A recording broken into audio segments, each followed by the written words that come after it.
Hi, and thanks for joining the SJ Child Show. The SJ Child Show brings value to families through education and resources. But the SJ Child Show isn't just about me, it's about us as a community.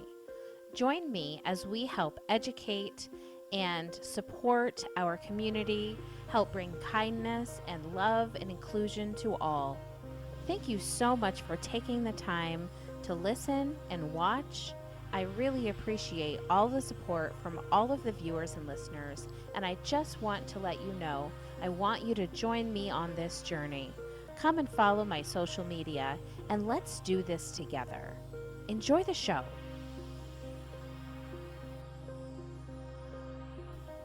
Introducing Autism Vehicle Home Safety Kits, Emergency Responder, alert stickers, personal profiles with autism needs and a communication board, masks and earplugs, keeping families and emergency responders educated and safe.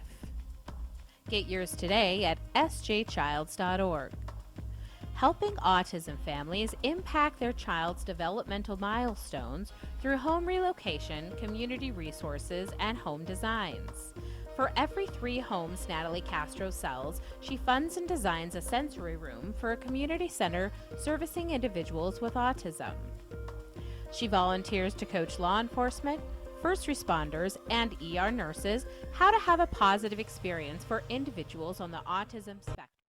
Hi, and welcome to the SJ Child Show. I'm your host, SJ Childs, and today I have a special guest. We're going to be airing this around April 2022. And did I say that right? Yeah, it doesn't sound like a real date, right? Oh my gosh, it's so crazy. But I'm so excited to have you here today, Kendra. Thank you so much for joining me.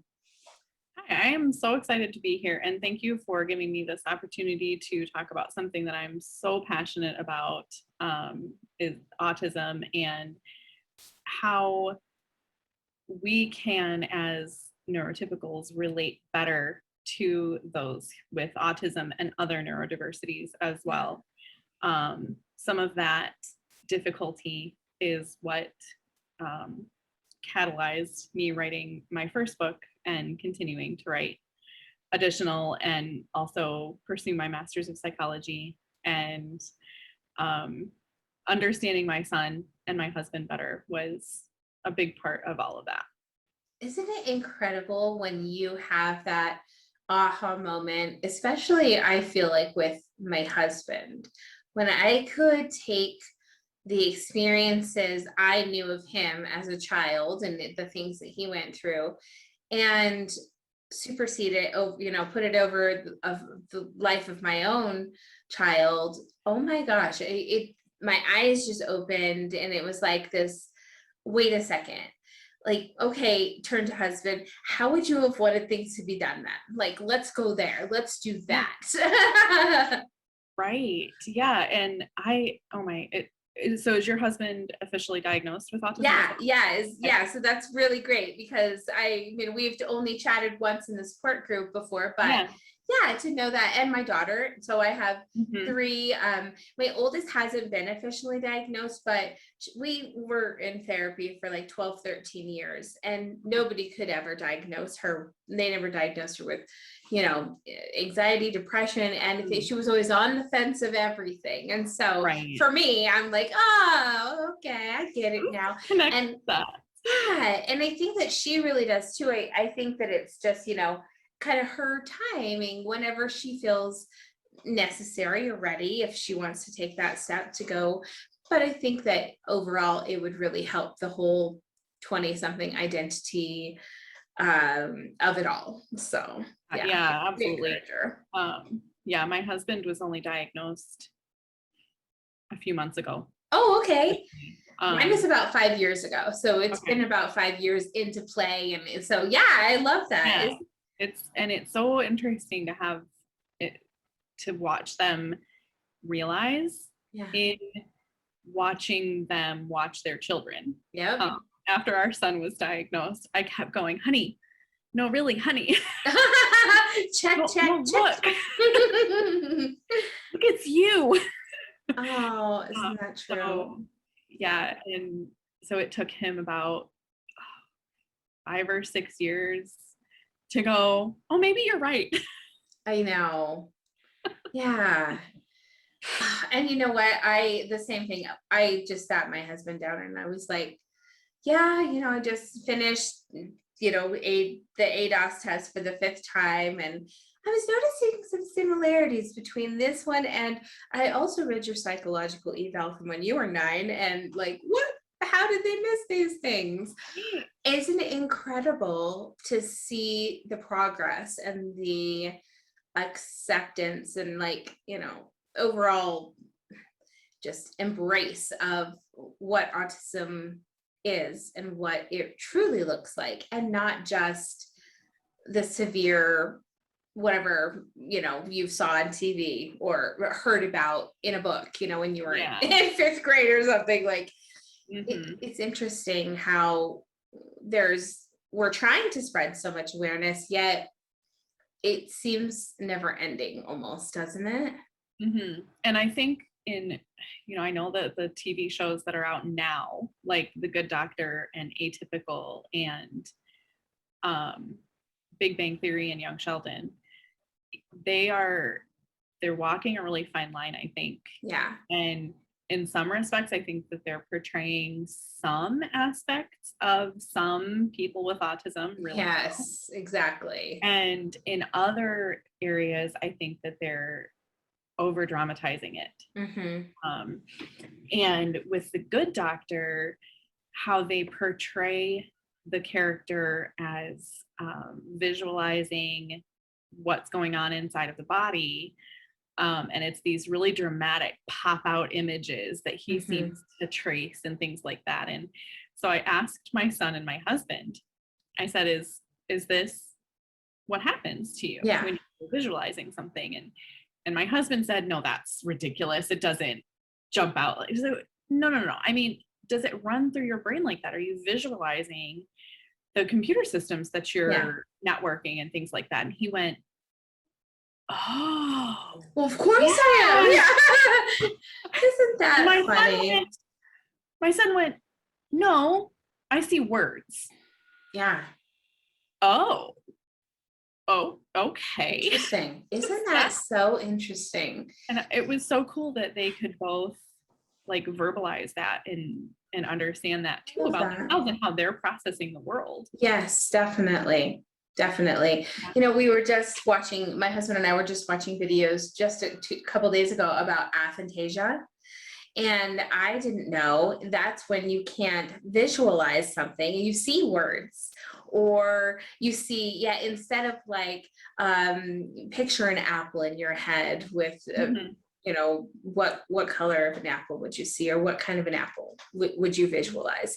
Well, some people, don't. Like for me, I don't know if it's because I'm an author and I'm a writer, and so words are very important. I mean, I'm all about, like, if I hear a word, I usually am spelling it out in my brain. And so to me, when I'm told about something, I see it in a phonetic spelling. So yeah, that's so interesting. Yeah. I definitely, I think I do both. Yeah. Which is interesting because I'm not an artistic person at all. My writing, my books, my blog, everything are very factual, and I struggle with creative writing. So, my oldest and I are working on a graphic novel style superhero book about neurological and physical differences that kids have. That people have, but we're doing it toward kids in like a 4-ish to 12-ish range. Okay. And my child is doing all the illustrations because they're an amazing artist. Certainly, right? Yeah, and I'm totally lost on that. But, we're creating character profiles and what's this character's diagnosis and what's their superpower, what's a positive thing that kids or people with this diagnosis tend to be able to do very, very well. And we're going to combine the struggle with the positive thing. I love that. And they're gonna like fight crime or fight, you know, whatever Yeah. thing. So Political correctness. Right? so and just, you know, and represent every kind of kid Yeah. in there. So I'm really excited about where it's coming along. And how proud you must be that they would want to participate and take part of that to not only empower themselves, but their peers and other children and teens. You know, that's fast. That's wonderful. Yeah. And their brothers, I and love it. it's just, yeah, it's amazing. They're an amazing human. Don't you love that when they come into their space and they can just be proud of who they are, for who they are, and not have to rely on the likes or the, you know, the filters or the comments. And that's such a rough place to be as a kid. I'm so thankful I grew up in the time of no recordings or phones stuck to my hand or face or anything for slightly paralleled reasons, but yeah. And my kids are, because of them being homeschooled, they are, I think, a little bit less influenced by those outside voices, absolutely, which is, I think it allows them to come into who they are. And the one type, you know, if you, as parents, if there is only one small time that you can homeschool your child reasonably, middle school. Yeah. Do it during middle school. Why not? School is the absolute worst. Yeah. Kids are figuring out who they are. Puberty is right on the horizon. They're so confused with all of the hormones running through their minds and bodies, and trying to navigate who they think they are and marrying that with who their peers see them as and their parents see them, and all of those. It's so confusing. Yeah. So if you can kind of pull them in and give them a little bit more support during middle school, that is the time to homeschool. If that's all you can do. That's what I tell every parent. I love that. If you can only do it for a minute, do it during middle school. You know, I love that. And I want to kind of touch on a little bit something that relates to that. And that is like kind of daily routine, or let's face it, like my family, we run on our own, like everything. We run on our own eating schedule, sleeping schedule, individually. Each individual person runs on their own schedule, which I think for us makes us very different, you know, very diverse, and from society's 5 o'clock dinner time and 9:30 bedtimes and such. But we also, now you can understand completely when I see, okay, husband takes, 4-hour naps, stays awake for 6 hours, goes to sleep for 3 more, stays awake for 4 hours, and I just see these patterns. And then we're questioning for years and years, why won't our son sleep through the night? Why is he awake for half of the month?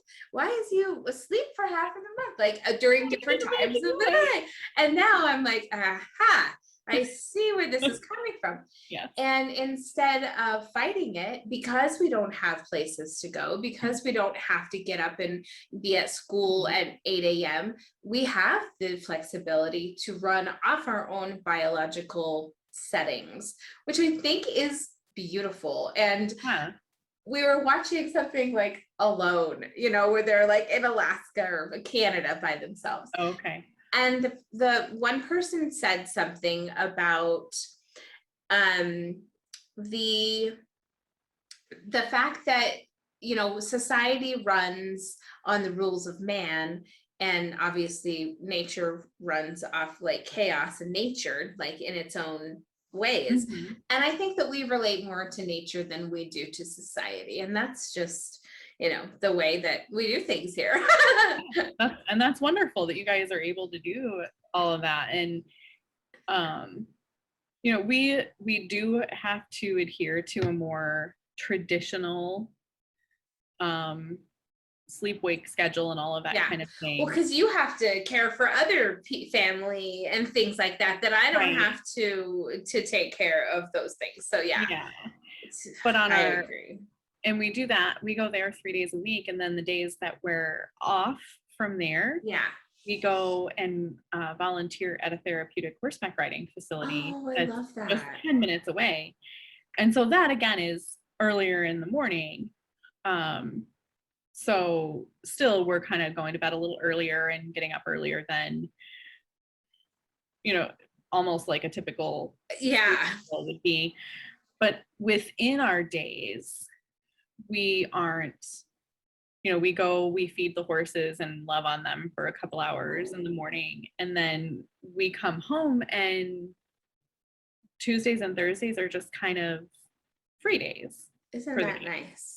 I still usually have them practice their instruments, but beyond that, they can run around, or we, you know, if it's a nice day and we have time, we may spend a lot of time outside cleaning up, getting winter ready and all that thing.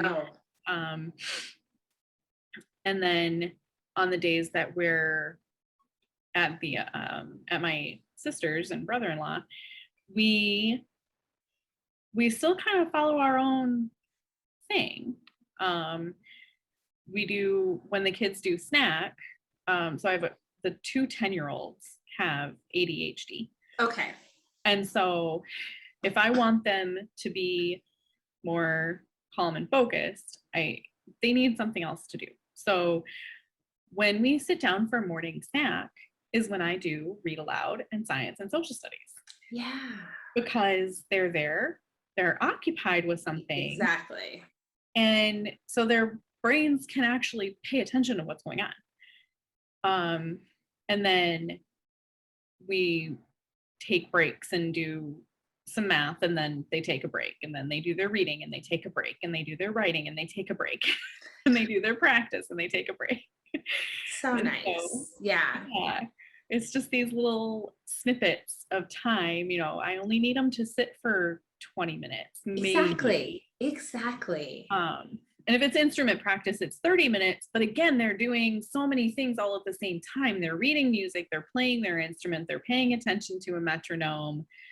They're doing all those things all at the same time. So even for my ADHD people, it's engaging so much of their brains and bodies simultaneously that they can make it last for the whole half hour. Right. And they don't have an issue. So that's really being able to split up our day and be flexible. I'm so sorry. We seem to have technical difficulties. We're going to jump right back in. Well, let's talk a little bit about your books. And you said you're working on one. That sounds just so exciting. Tell us about the book that you wrote previously. And is it published? Do you have it out for everybody? Let's talk about it. I do. It's published. It was published a little over a year ago. Okay. It is Growing Exceptional Seedlings. Of course. Yes, I knew that actually. Yeah.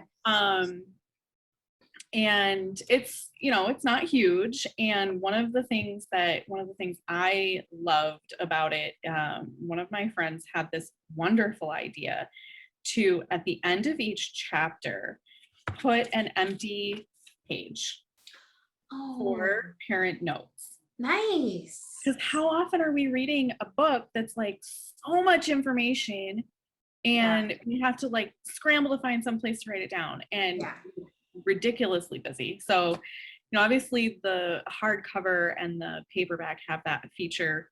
I love that. In the ebook as well, not as useful, obviously. And this is the first book that I was inspired to write, mostly by my son and also my husband, and just my desire to get out more information about how to work with, raise, care for, teach these brains that work differently from ours. Exactly. And some of the struggle that I experienced, that my husband and I together experienced when our kids were very young. And how do I parent this kid who seems to have read all of the parenting books and knows all of the tricks before I you're too smart. How do I do this? And some of the things that worked for us and some of the things that didn't work, but are, you know, it didn't work for me, but maybe it'll work for you. Mhm. And I think it's really great. I've gotten really great feedback on it. I love that. So, and it's available any online. Great. We'll put links, definitely, so everybody can find it and go get themselves a copy. Yeah. You know, I always love to tell people too that sometimes even you can take journaling in any step you like it. You can journal obviously by writing, or you can do it, you know, in your phone. You can do it by coloring. You can do, there's so many ways you can get that expression and those feelings out. And so I love that you made that space available, because it is like that. It's like you're, okay, I really want to try that with, you know, my kid, but then you move on to the next chapter, read something new, you've moved on to that other, pass that other information. So that's fantastic.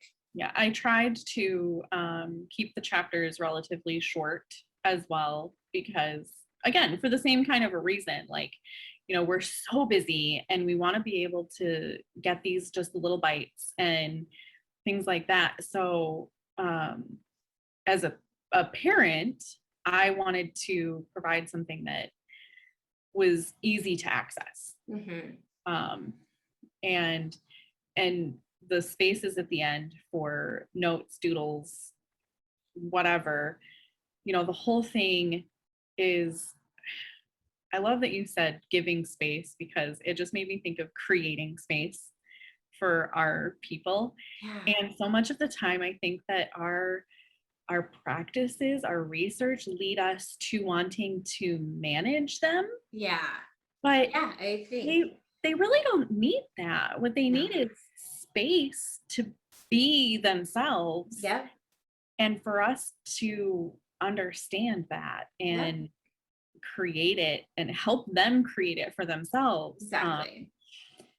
So all of our kids have spaces that are safe for them and to express themselves however they need to. Even though our boys share a room, we put up a curtain in between, so that if they want to engage with each other, they can open the curtain, and if not, they can close it. And so they both still have their private, separate spaces to do their own thing. But they can come together when they choose to. And then our younger son, who's 10, he also has space in the basement with my husband, where they have like soldering stuff set up and a cool, and all of that kind of wow, because he's that kind of maker. So that feeds him a lot as well. So I'm working on 5 books. Oh my gosh. Simultaneously. Oh, I get it, right? No, I don't know why. So, you know, I'll be inspired. Oh, I need to write this. And I'm like, okay, which book does that go in?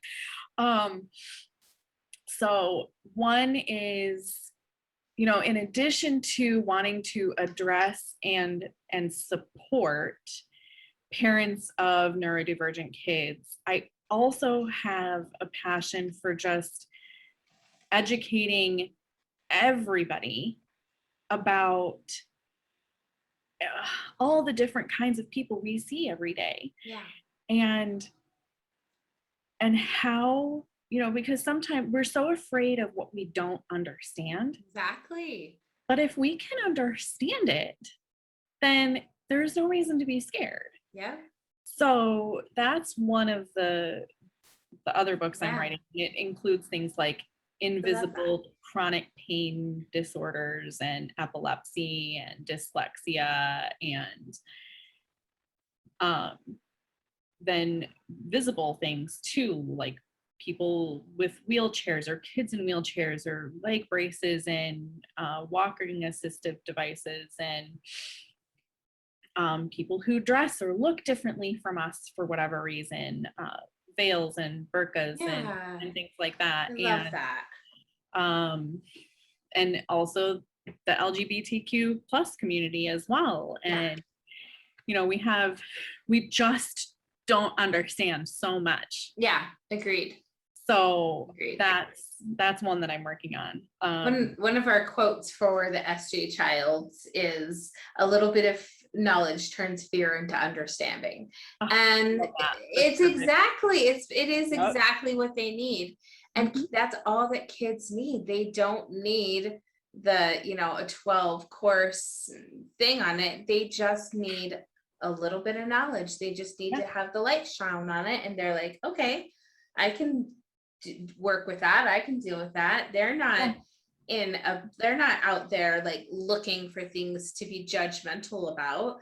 They just don't understand what they don't understand. Right. Yeah. And the same with so many adults too, you know. I was raised in a pretty white area until there was one year that I went to a neighborhood school and it was more diverse, which was great. And then we moved again to a predominantly white area in the South. But thankfully my parents made sure to expose us to more than that and taught us sensitivity and that they look different, that's fine. Exactly. They're not, they, you know, they have a story just like you do, and their story is just as important and just as worthy. So I was thankful for that. And I'm, you know, my kids get to be around a ton of different kinds of people because we homeschool, and so we get to do all of these other things.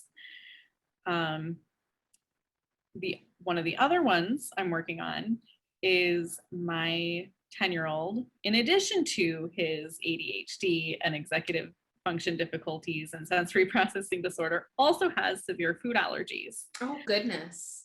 So writing our journey basically about that, and I've reached out to other parents of allergic kids to see include their stories a little bit. That's great. And different experiences that we've each had in our learning about allergies and how to parent a kid with allergies. And unfortunately we're having him assessed also for OCD. It's possible that his anxiety about food allergies has turned into contamination OCD. Oh, interesting. Specifically. So we're working with a therapist who also happens to be mine and my husband's therapist, and she's just amazing. That is so nice too, when they can see the whole family picture. And not just one part of the family and try to fix it to fit into the rest of the family. Right. Love that. Yeah, and she's just fabulous, and she's wonderful with our son. And so we're just trying to figure out, you know, what's causing his additional anxieties and how to address those. So that'll go into the book as well. Yeah, definitely. That experience. And you know, obviously I don't know how to prevent it because I couldn't.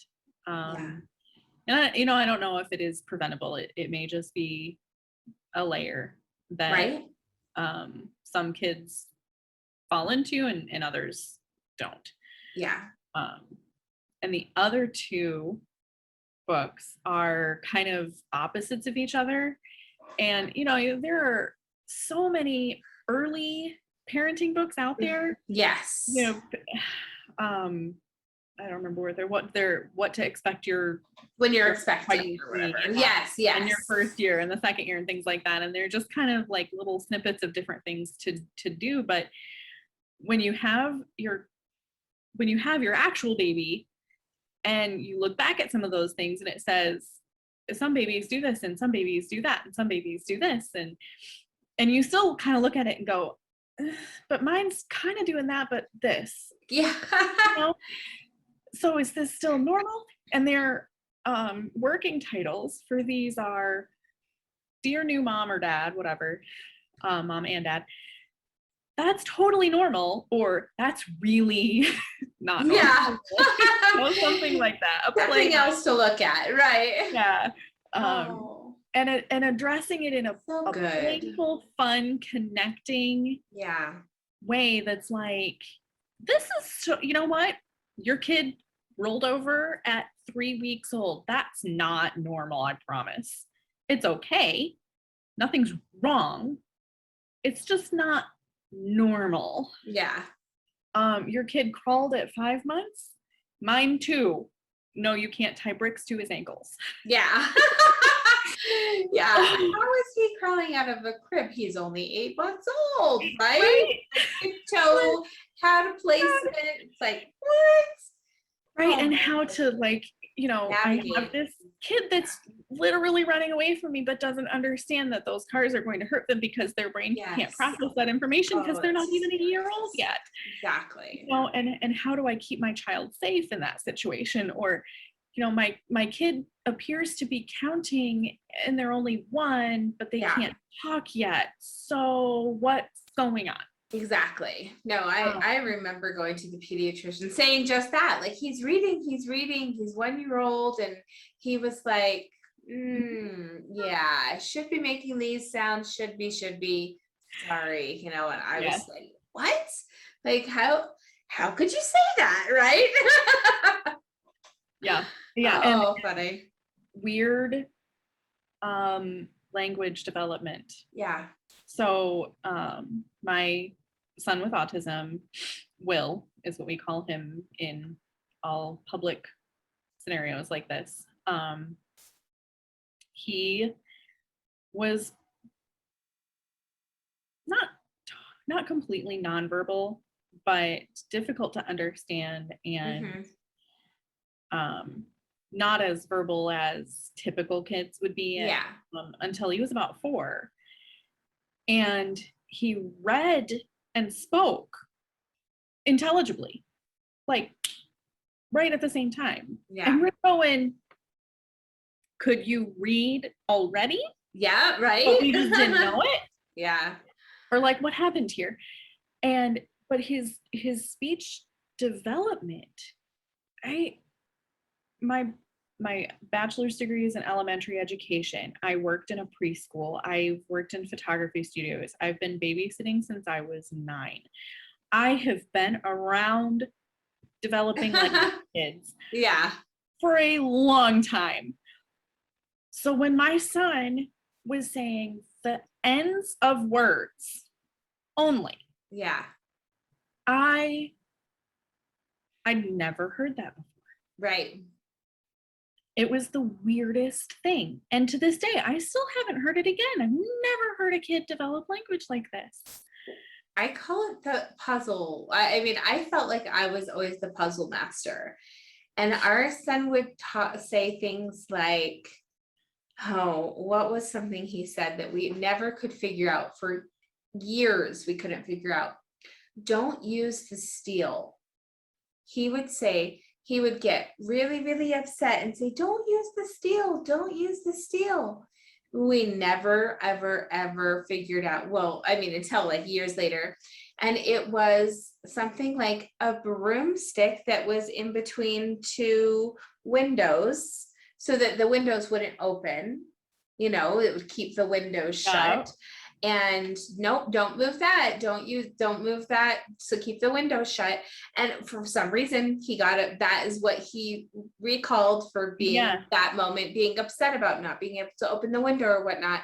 And so from that point forward, for the longest time, don't use the steel. And he'd be mad and angry. And we would be like, oh, we don't understand what this means. It's like the strangest language we've ever seen in our lives. Yeah, it was. And the same thing, he was like recreating, you know, the seating chart of his preschool table. He would take crayons and color on the wall, and he'd just make a table and write all the students' names around it. But yeah, there was still like this lack of verbal communication happening. So it's incredible to see all of those functions and to not have seen it. I kind of think it's funny. I did the same thing. I worked in preschools and had been, just done so much with kids that for us, it was like, oh, well, he's our first biological child. Well, we don't, probably fine, kind of a thing. I even asked our doctor about it because he was 3. And our oldest, I knew not to compare him to our oldest because their language development was ridiculously rapid. They went from saying, a handful of words at 8-9 months to paragraph conversations with adult style give and take by 1.5. Yeah. And people would pull me aside in public and go, how old is this? I'd be like, 1.5? No, that can't be. They're just small for their age. Yeah, no. right. Small humans. So, I knew not to compare Will to Rory because Rory's language development was fast, and I knew not to compare. And then I had people telling me, oh, it's because he has an older sibling that he's not talking because sibling does all the talking for him. Aren't all the other people's reasons just like that? we didn't let Rory talk for him. Yeah. We expected our children to communicate for themselves, and we didn't let Rory do it. And so we taught Will sign language. And by the time he spoke, he had nearly 400 signs. So he was communicating efficiently. It wasn't verbal. And so that's one thing that kind of irks me a little bit when people talk about nonverbal children is they say they don't communicate. I'm like, no. Yeah. They are communicating. Yeah. You just can't understand them because they're speaking a different language. Exactly. Let's try and match languages here. So, we used a lot of sign language. Maybe that's what works for some kids. Maybe parents and kids develop their own kind of communication pattern, whether it's sign language or Klingon or right, whatever other. Don't use the steel. Right. Yes, if only you could have figured out what that meant. And there, even at that, even though we had sign language, there were still so many things that he, you could just see it in their brains, where something's going on, and you can tell that they just need to tell you what it is. Mm-hmm. And there's this, they know that you don't understand, but they need you to understand. Yeah. And it's our job as their parents to figure out how to understand. Exactly. So, and that's going to be different for every parent and child pairing. Exactly. I love the way you said that too. It's not just up to the child. It's really unique in that child-parent relationship. And, not to mention, and for parents with kids in school, that child to teacher relationship. Yeah. And that trust that's developed between those relationships I see the closeness between my husband and my son, and how sometimes I'll feel like he opens up to him a little bit more. And I don't think it's because he doesn't want to, share things with me as much as he's a boy, and he's sharing things with his dad. And I think that it's so special. And yeah, so grateful for that. They can have the understanding for one another and that Yeah. we can facilitate that for our household. I do like that. And that they both have a similar neurological subtype. Yes. You know, definitely not the same, because every person with autism is different. Absolutely. Yeah. Yes. But it's interesting. So we have 2 sons, and my husband relates better to Will, who has autism, and not so well with Mac, who he does not have autism. Yeah. He's not neurotypical. Yeah. But autism isn't Mhm. his diagnosis. And Yeah. he, so we, and the boys embrace these nicknames and love them and play into them hard. We call Will Order and Mac Entropy. Oh. And it's very, very true. Mac has been, it always seemed like he was bent on destroying everything in the house. When really he's just engineering, and he wanted to figure out how does this work, but that resulted in breaking things. Yes. And as many well-known engineers, he's not terribly organized in his life.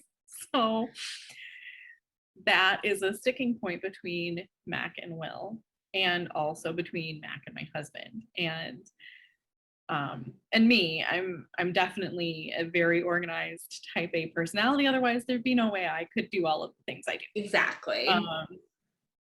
But my husband really struggles to understand, like, we've told you a million times to wash your dish after you eat. Why are you still not doing it? Yeah. And just because his brain is there. Yeah, it's not like a priority or even an urgency or anything. Yeah. No. And what, we're working really hard on getting him to do, okay, this is, priorities have to be done. We will not interrupt your play. We will not interrupt your learning, whatever it is that you're doing, provided the things are done. Yeah. First. Like, I told you that after snack, you needed to wash your dish, do the thing, do the next thing. And instead, you didn't wash your dish. You half did one of the things, totally forgot about the other, and you're out on your bike. Yeah. So we're working on strategizing. Yeah.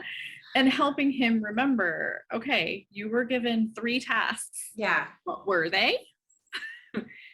Did you complete them? Okay, you took the trash out of the bag or out of the bin, but then what goes back in the bin? Yeah. Like, you half did the job. So interesting. What if have you tried timers? I don't know. My brain just said that. I don't ever do that. I would never do that, but I just thought of it right a second for some reason. I don't know. Wouldn't. Yeah, we've talked about timers. It's not something that works for him with doing different tasks. It works great for his instrument practice. Yeah. We've tried doing visual lists too. Mm-hmm. And then they become so much a part of his surroundings. He forgets to look. I do the same thing. Oh my gosh. Don't forget this important note you wrote. Now I've looked at it 25 times and I don't even look at it anymore. Yeah. So like, if that were going to work, we'd have to like change the color of the construction paper that we put up right. 2 days or something like that, because it's going to become so much a part of his, it just is going to blend into the background at some point, and that's not helpful. So that's something that we're trying to figure out. Exactly. So the sun has set. It looks like your darkness has set in. Yes, well, it's Michigan. It is 6 o'clock, huh? My husband was just knocking on our door to have me turn on the lights because he's grilling dinner. Oh, nice, nice. He was like, could you turn on the light? Sorry. Oh, funny. These husbands, right?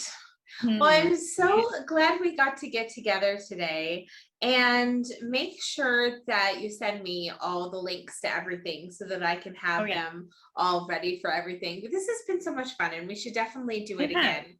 Absolutely. And yeah, and I think there's so many more topics we could cover. We could go on forever, probably. Right? You know, we could just go chapter by chapter. Exactly. Oh, I love it. No, I think that is so important. Lots of value to share. Thank you so much for being here with me today. Thank you. And so sorry about the little snafu in the middle, which nobody will probably even know now that I'm mentioning it. They will, but just in case, right? So yeah, I appreciate that. We will definitely be in touch and make sure that everybody checks out Growing Exceptional Seedlings and also some upcoming books that she has. And we'll make sure to keep in touch so that we can promote those when they come out as well. Thanks for being here, Kendra. Thank you so much for having me. It was really fun. It was a pleasure. Thank you so much. Yeah.